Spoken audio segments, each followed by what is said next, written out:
If you put meatballs in the oven, they look better, they cook more uniformly, and they just taste better.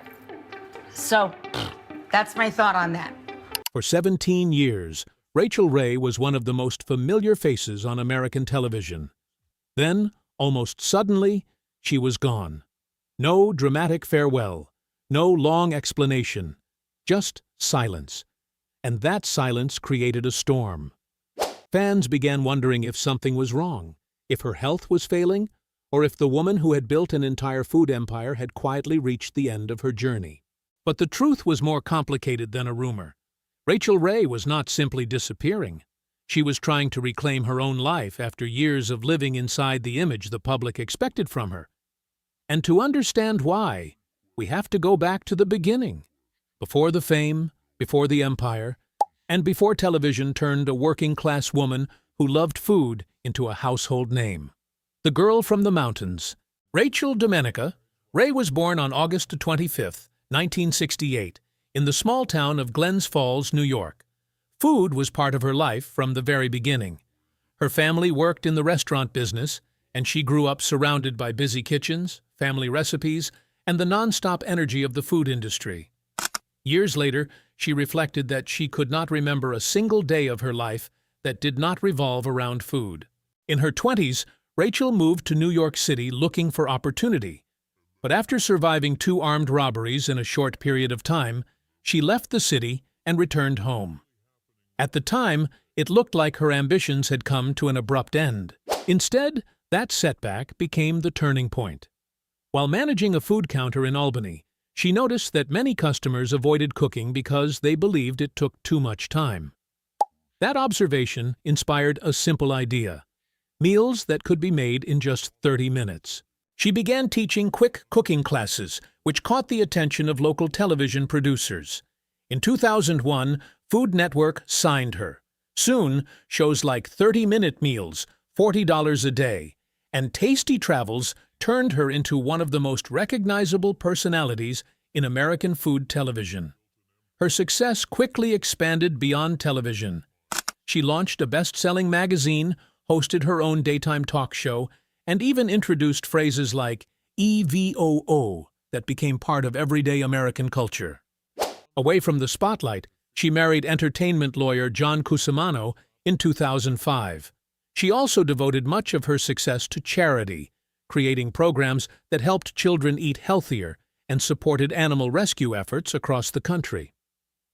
By the early 2020s, Rachael Ray had spent nearly 2 decades in millions of American homes. She seemed unstoppable. Then, in 2024, a video that lasted only a few seconds changed everything. 47 seconds that shook the internet. In September 2024, Rachel posted a short Instagram clip promoting Rachael Ray in Tuscany, a tribute to her late friend Tony Bennett. She was cooking one of his favorite dishes. It should have been a routine post. Instead, viewers immediately noticed something unusual. Many felt her speech sounded slower and less clear than normal.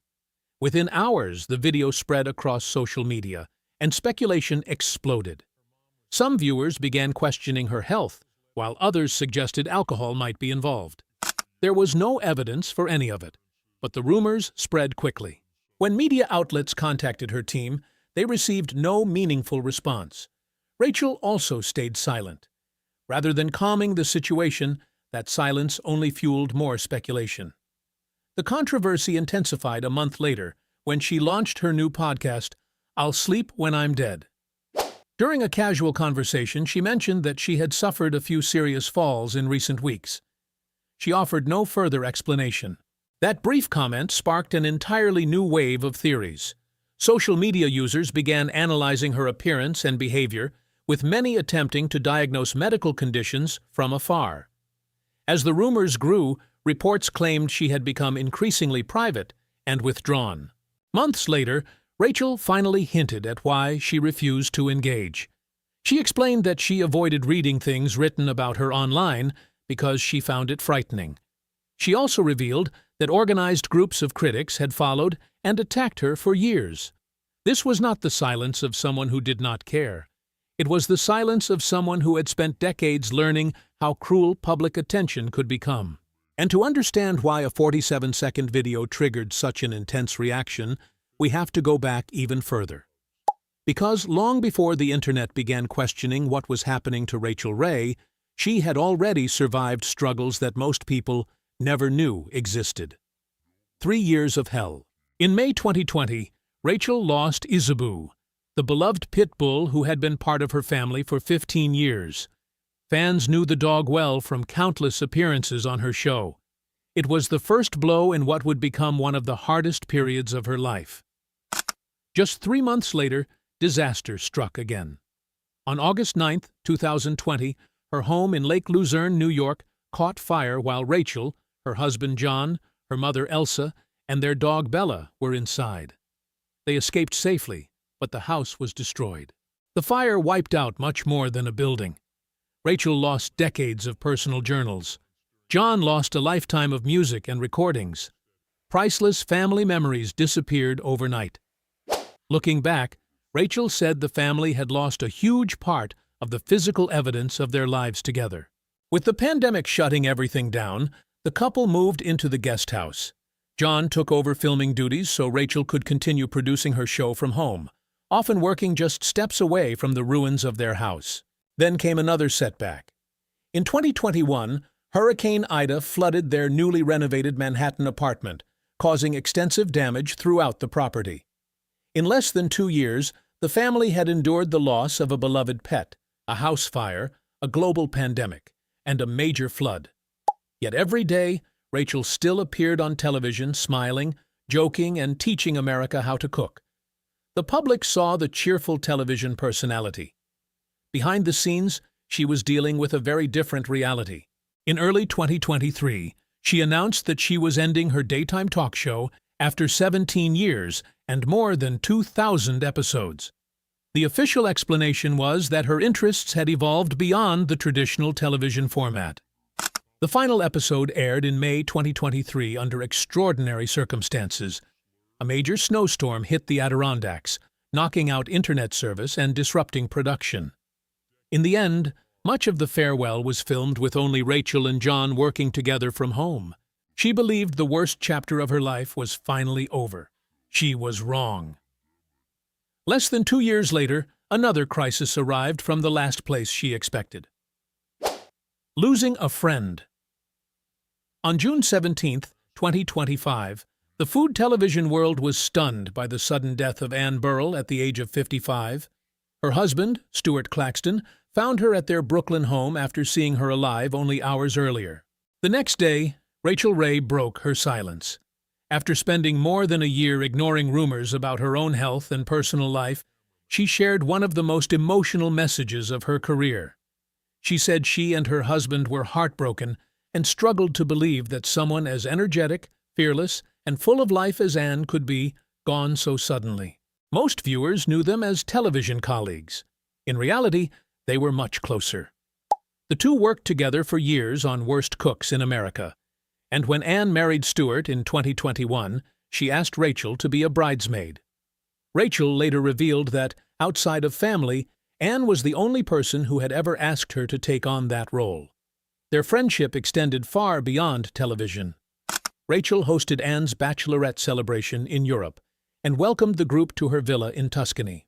Just 6 months before Ann's passing, she appeared on Rachael's podcast. During the conversation, Rachael reflected on how much it had meant to be part of Ann's wedding. Neither of them could have known it would become one of their final public conversations together. In her tribute, Rachael shared memories from their years at Food Network, recalling how she could always hear Ann's music playing through the halls before filming began. She remembered her as someone with endless energy, a love for life, and a presence that filled every room she entered. Many Food Network stars paid tribute to Ann, but Rachael's message felt different. It revealed a side of their friendship that she had rarely shared with the public. What they said during their final private conversation remains unknown.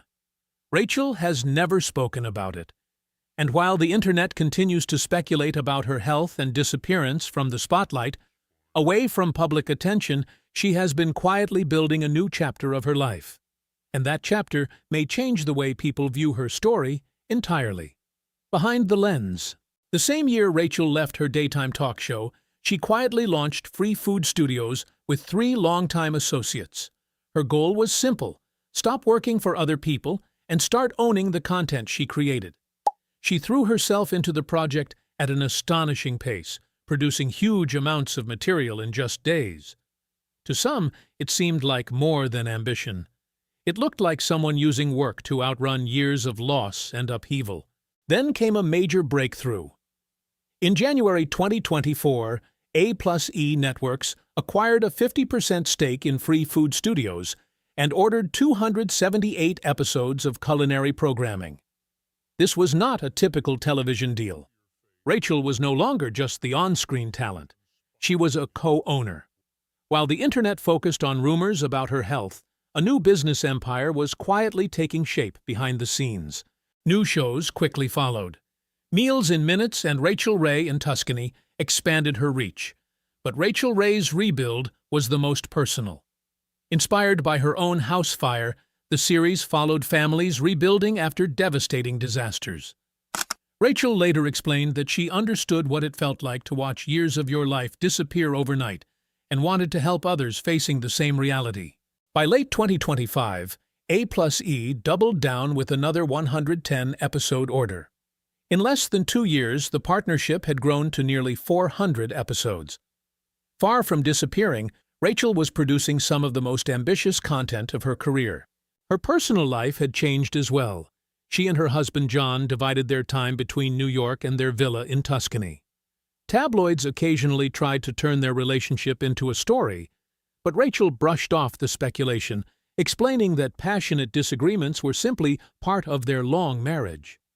The couple had been together for nearly 2 decades. For a moment, it seemed, she had finally rebuilt her life after years of setbacks. But just as her business was reaching new heights, a small report buried in the financial pages of Variety revealed a development that almost none of her fans noticed. And it may have been the most troubling chapter yet. Alone in a storm she cannot see. In October 2025, Rachael made her first high-profile public appearance in New York City in a long time. She co-hosted the Blue Moon Burger Bash 2.0 at the New York City Wine and Food Festival, standing alongside Brooklyn Beckham, the eldest son of David, and Victoria Beckham. Days later, she dropped by The Drew Barrymore Show, cooking live on air with the host. She was energetic, sharp, and funny. This was the Rachael Ray American audiences had loved for 17 years, not the frail woman the internet had spent the past year dreaming up. The visuals spoke for themselves, no explanation needed. At the festival, a reporter for People asked her about her podcast. I'll Sleep When I'm Dead had abruptly stopped airing after its 8th episode in December 2024. Rachael's response was rare in its blunt honesty. I yell at the team all day about this. I've recorded so many episodes that haven't aired yet. I'm furious because they're moving too slow.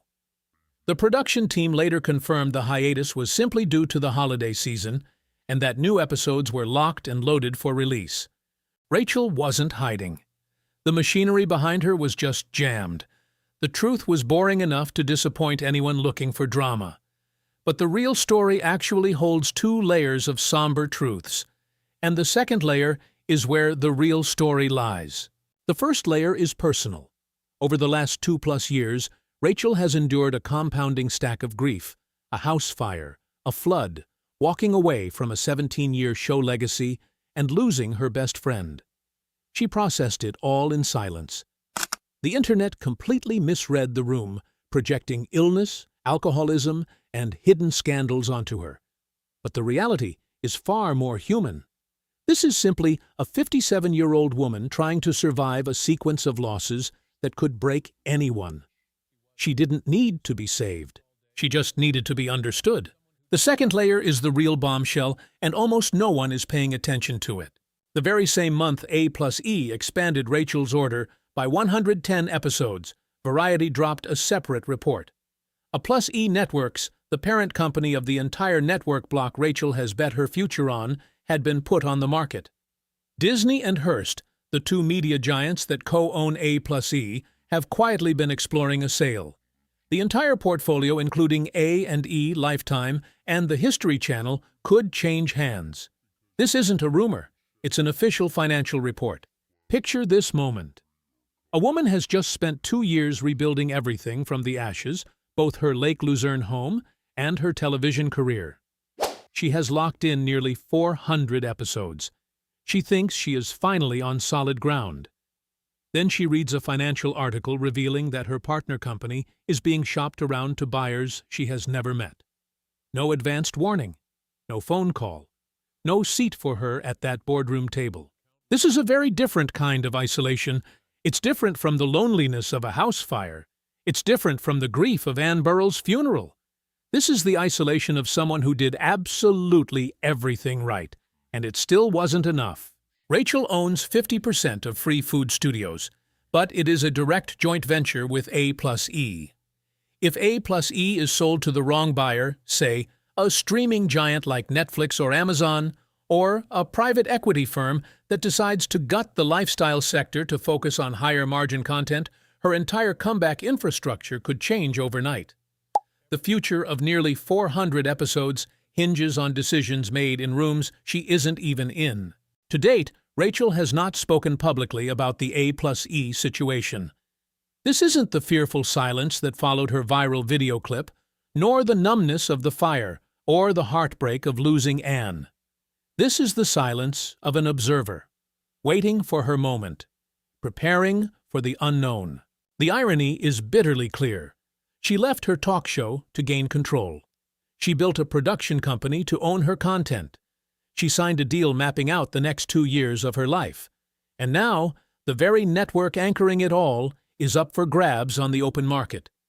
She escaped one form of corporate dependency only to land right back in another.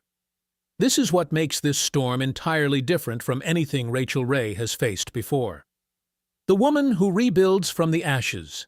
Rachael Ray didn't vanish. She didn't run away from television. She isn't sick in the way the internet has spent over a year claiming.